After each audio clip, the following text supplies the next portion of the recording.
ট্রাকে উঠে ড্রাইভারের দিকে চোখ পড়তেই চমকে উঠল অভিক। দেখলো সেই খ্যাপার মতো লোকটা বসে আছে, বলছে, তুমিও চুপ করে যাবে? বলবে না? আচ্ছা বলো না, আমি একাই বলবো, একাই বলবো, একাই বলবো।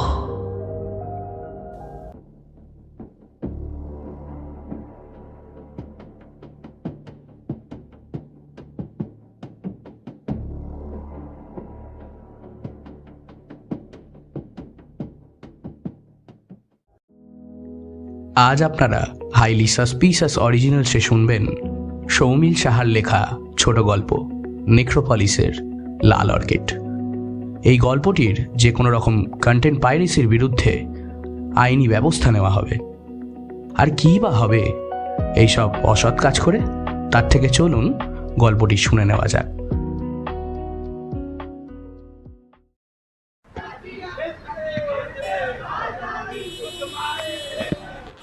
সুদূর কাশ্মীর থেকে কখনো আসিফার চিৎকারে শুনতে পাও?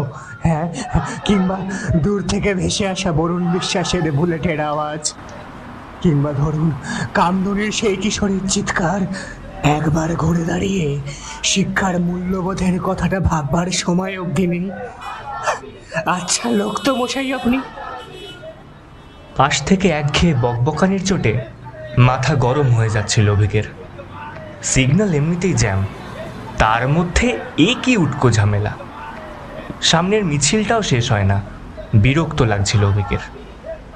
কালো চুলের মানুষই বেশি, হাতে লাল পতাকা। নিজের মনের মধ্যেই মুচকি মুচকি হাসছিল সে। এরাই না শূন্য হয়ে গেছিল আগের ইলেকশনে, এখনো এদের গলায় এত জোর। হঠাৎই একটা হালকা ধাক্কায় হুঁশ ফিরল অভিকের। পাগলটা এখনো সমানতালে বকে যাচ্ছে ওর সাথে। আচ্ছা ফ্যাসাদে পড়েছে, কি আর করা যাবে। যা জ্যাম, 15-20 মিনিট লাগবেই ক্লিয়ার হতে। অভিকের বিরক্তি এবার সীমা ছাড়িয়ে গেল। সে একটু কড়া গলাতেই বলল, যাবেন এখান থেকে? যত সব শুনবো না, জোর করে শোনাবেন নাকি? যান না যান, হাঁটতে এসছেন, হেঁটে চলে যান। এই সব কিছুর মাঝেই হঠাৎ মিছিলের মাঝখান থেকে বেরিয়ে এলো আরেকটা লোক। আরে অমলদা, তুমি এখানে? তোমাকে বলেছি না মিছিলে হাত ছেড়ে তুমি যাবে না। সরি, প্লিজ কিছু মনে করবেন না। ও একটু এরকমই, আপনাকে বিরক্ত করার জন্য আমি ক্ষমা চাইছি। অভিক এবার একটু শান্ত হলো, তার নিজের একটু অনুতাপ হলো। একই লোকটার মাথার ঠিক নেই, তার মধ্যে তাকে এতগুলো কথা শুনিয়েছিল। তাই সে বলল, কেন হাতছাড়া করো? সাবধানে নিয়ে যাও, আর দেখে দেখে রাখতে পারো না? পাশে ট্রাফিক গার্ডের কিওস্ক থেকে পুলিশটা হেসে বলল, বুঝলে ভাই, এক সময় এই লোকটাকেই অন্য দলের পতাকা হাতে ব্যারিকেডে লাথি মারতে দেখেছি। ভোটার যে কি হলো, তবে তোমার সাথে নতুন না। আমার পোস্টিং এখানেই থাকে, আগেও দেখেছি। যতবার এদের মিছিল টিছিল হয়, এই রকম খ্যাপমো করে বেরিয়ে আসবে আর এই সব কথা ধরে ধরে শোনাবে। কি আসিফা, কামদুনি, বিশ্বাস টিশ্বাস, কে এখন কোন দিকে কে জানে। হঠাৎ কি মনে হতে হাতের মোবাইলটা বের করে নাম দুটো পেন্ডিং সার্চ করে রেখে দিল সে। বাড়ি গিয়ে দেখা যাবে। কিছু একটা খটকা জেগে ওঠে তার মধ্যে, এমন কিছু একটা যেটা সে ব্যাখ্যা করতে পারবে না। হঠাৎই হর্নের আওয়াজ পেয়ে মুখ তুলে দেখে অভিক। ট্রাফিক ছাড়ছে, দ্রুত বাইক স্টার্ট দেয় সে।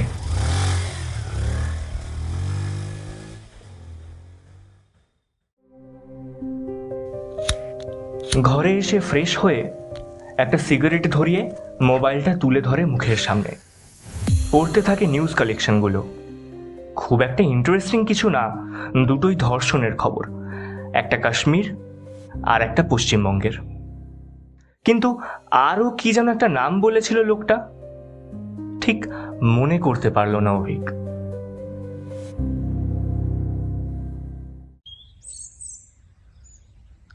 সেদিনের ঘটনার পর 6 মাস মতো কেটে গেছে।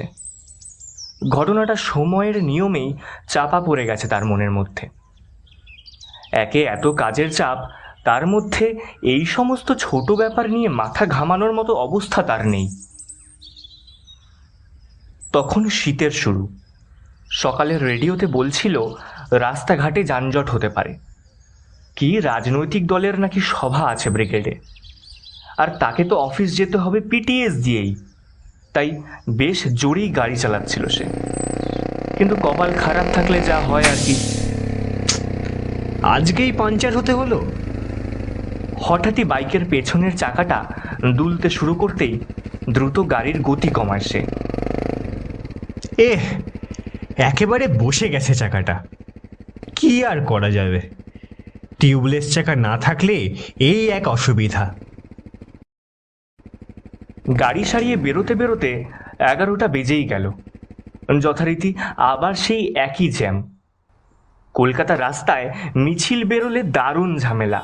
এর কিছুদিন আগেই নাকি একটা পথসভা ছিল শহীদ মিনারে, একই ব্যাপার আজকেও, সেই একই জ্যাম। ফুটপাতের সাইডে গাড়িটাকে দাঁড় করিয়ে অন্যমনস্কভাবে ফেসবুকে স্ক্রল করছিল সে। একই খবর, এই নেতা ধরা পড়ছে, এ চুরি করছে, সিবিআই, ইডি, এই সব।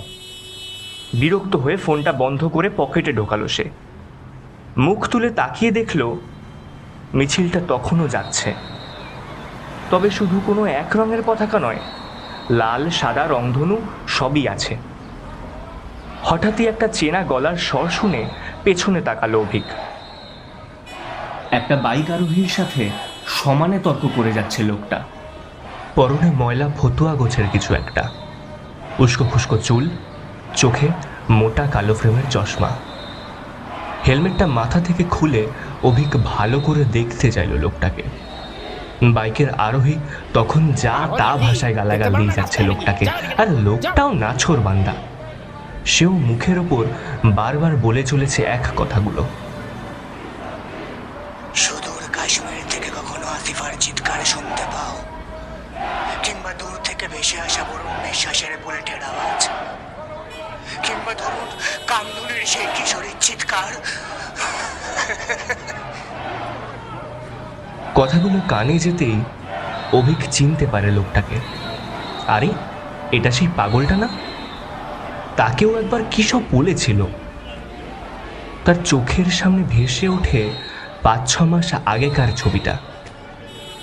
সে এগিয়ে যায় লোকটার দিকে, লোকটার কাঁধ ধরে সরিয়ে এনে ফুটপাতে দাঁড় করায়।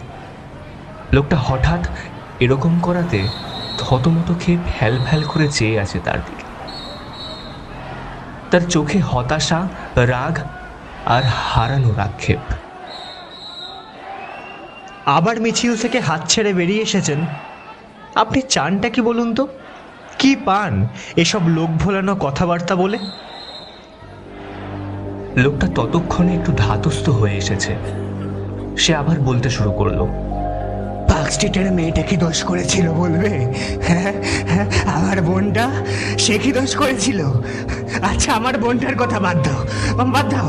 তুমি কি দোষ করেছিলে যে তোমার মুখটাও বন্ধ হয়ে গেছে, তুমিও কথা বলতে পারছো না? কেন কেন প্রশ্নের জবাব চাইছো না কেন? উত্তর দাও, দাও, উত্তর দাও।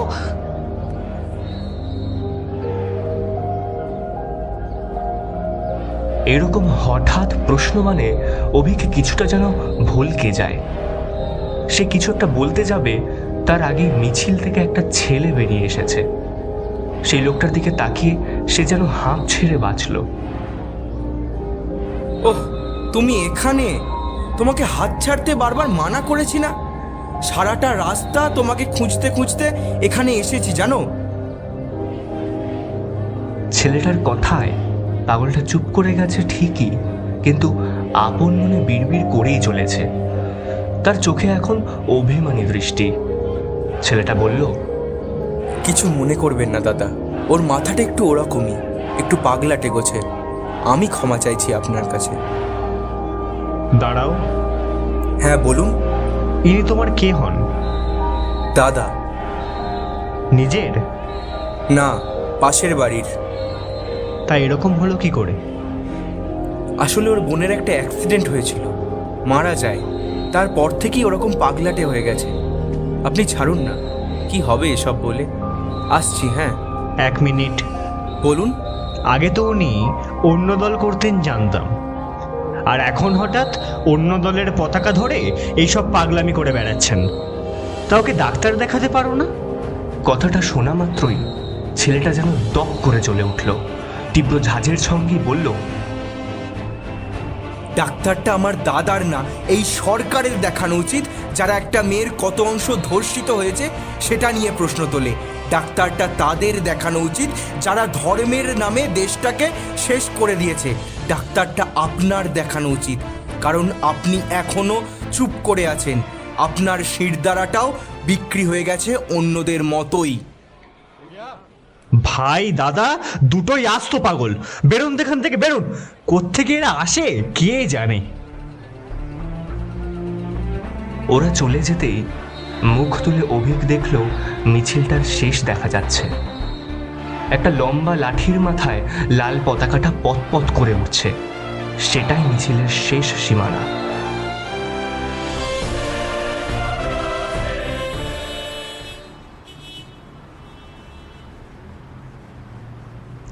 সিগন্যাল ছাড়বে, গাড়িটাকে ফুটপাথ থেকে নামিয়ে স্টার্ট দিল সে।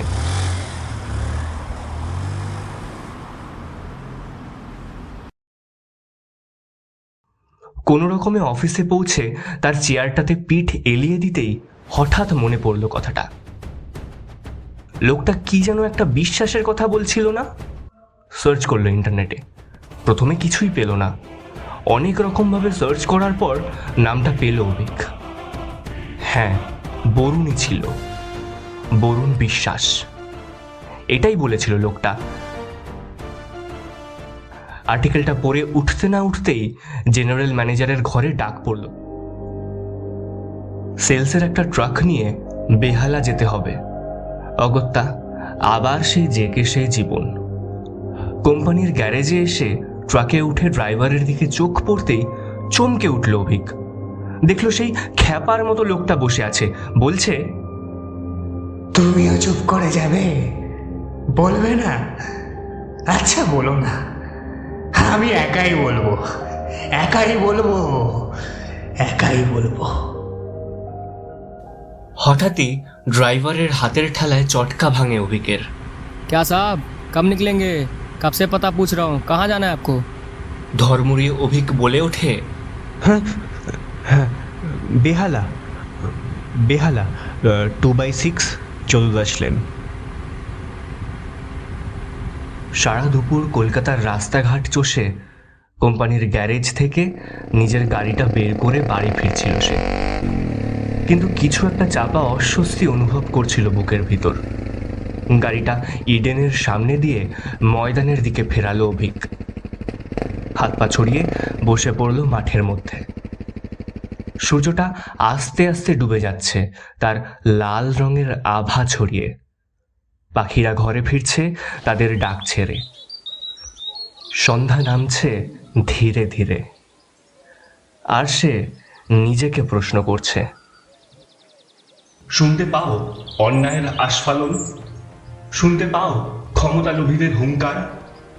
শুনতে পাও ধর্ষিতা মেয়েটার কান্নাটা, কিংবা দাঙ্গাবাজের উল্লাস? হ্যাঁ, পাই পাই পাই। তবু চুপ কেন? অভ্যাস। শুধুই অভ্যেস, না তুমিও ওদেরই দলে? তোমার ভালো লাগে সাদা বিছানা মেয়েটার সতীত্ব প্রমাণ করতে? না, লাগে না, কখনোই না। তাহলে ভয় লাগে, হারানোর ভয় পাই। হারাতে ভয় পাই নিজের কাছের মানুষদের। আর তুমি যে নিজেই হারিয়ে যাচ্ছ, তোমাকে কে খুঁজবে? আমি খুঁজব, আমাকেই খুঁজতে হবে। তবে আর চুপ করে না, জবাব দিয়ে। কিসের জবাব দেবে? ওই যে শুনতে পাও কামদুনির চিৎকার? হ্যাঁ পাই। শুনতে পাও আসিফার কান্না? হ্যাঁ পাই। শুনতে পাও চাকরি চাইতে গিয়ে পুলিশের হাতে খুন হয়ে যাওয়া ছেলেটার মায়ের আক্ষেপ? হ্যাঁ পাই পাই। তাহলে হাতটা ধরে উঠে দাঁড়াও, ভয় পেও না। তোমাকে বিলাসিতার সরল জীবন না দিতে পারি, তোমাকে শান্তির মৃত্যু অন্তত দেব, কথা দিলাম। তোমায় দিলাম আমার আদর্শের প্রত্যেকটা বিন্দু, নিলে নাও, নয়তো মারিয়ে দিয়ে চলে যেও ঘাসের উপরে। আমি আবার কুড়িয়ে নেব, আবার না হয় অন্য কোনো পরাগের গায়ে মাখিয়ে দেব অনেক আশা নিয়ে। হয়তো সেও মারিয়ে দিয়ে চলে যাবে, আবার চেষ্টা করব, যতদিন না এই নেক্রোপলিসের জঞ্জালে লাল অর্কিডগুলোকে খুঁজে পাচ্ছি। শোনো আহ্বান, আসে মাঠ ঘাট বন পেরিয়ে, দুস্তর বাধা প্রস্তর ঠেলে বন্যার মতো বেরিয়ে। আহ্বান, শোনো আহ্বান, আসে মাঠ ঘাট বন পেরিয়ে, দুস্তর বাধা প্রস্তর ঠেলে বন্যার মতো বেরিয়ে। আহ্বান, শোনো আহ্বান, আহ্বান, শোনো আহ্বান, আহ্বান, শোনো আহ্বান।